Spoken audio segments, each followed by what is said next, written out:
30 মিনিটের আগুনে 27 প্রাণহানি। ব্যাংককে সেই রাতে আসলে কি ঘটেছিল? পার্টিতে গানের সুর থেমে গেল আগুনের লেলিহান শিখায়। উৎসবের জায়গা মুহূর্তেই পরিণত হলো মৃত্যুর ফাঁদে। রাত তখন গভীর। ব্যাংককের জনপ্রিয় একটি লাইভ মিউজিক ভেন্যুতে চলছে আড্ডা, গান। কেউ জানতো না আর কয়েক মিনিট পরই এই জায়গা হয়ে উঠবে ভয়াবহ ট্র্যাজেডির কেন্দ্র। হঠাৎ মঞ্চের কাছে দেখা গেল ধোঁয়া, তারপর বিদ্যুৎ চলে গেল আর কয়েক সেকেন্ডের মধ্যেই শোনা গেল বিস্ফোরণের শব্দ। চারদিকে ছড়িয়ে পড়ল ঘন কালো ধোঁয়া। আগুন দ্রুত গ্রাস করতে শুরু করলো পুরো ভবন। মানুষ ছুটতে শুরু করলো বাঁচার জন্য, কিন্তু ধোঁয়া আর আগুনের তীব্রতায় অনেকেই পথ খুঁজে পাননি।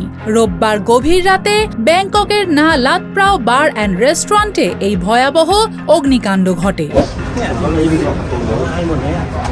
প্রাথমিক তথ্য বলছে আগুন নিয়ন্ত্রণে আনতে ফায়ার সার্ভিসের প্রায় 30 মিনিট সময় লাগে, কিন্তু এই অল্প সময়েই ঘটে যায় বড় ধরনের প্রাণহানি। নিহত হন অন্তত 27 জন, আহত 63 জন।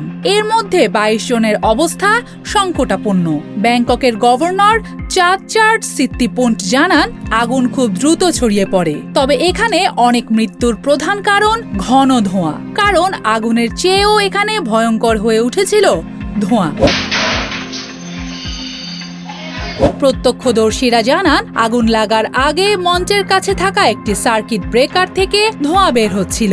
কিছুক্ষণের মধ্যেই বিদ্যুৎ বিচ্ছিন্ন হয়ে যায়, তারপর বিস্ফোরণের শব্দ। এরপর পুরো ভেন্যু অন্ধকারে ডুবে যায়। চারদিকে শুধু ধোঁয়া আর আতঙ্ক।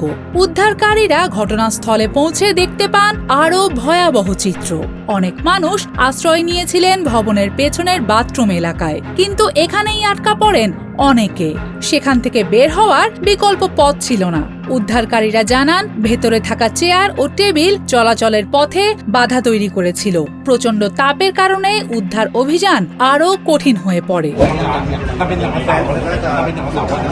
সবচেয়ে বড় প্রশ্ন এখন, না লাত প্রাও বার অ্যান্ড রেস্টুরেন্টে নিরাপত্তা ব্যবস্থা কি যথেষ্ট ছিল?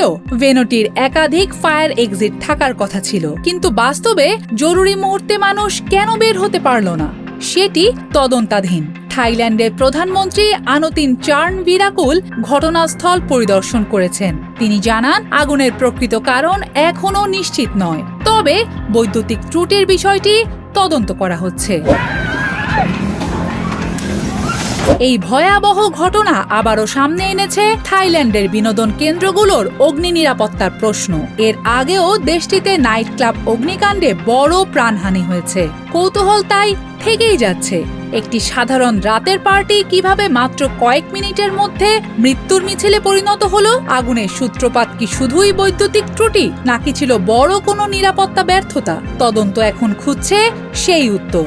আগুন কেড়ে নিয়েছে 27টি জীবন আর রেখে গেছে এক ভয়ঙ্কর প্রশ্ন, যদি জরুরি পথগুলো ঠিকভাবে কাজ করত, তাহলে কি মৃত্যুর সংখ্যা এত বেশি হতো?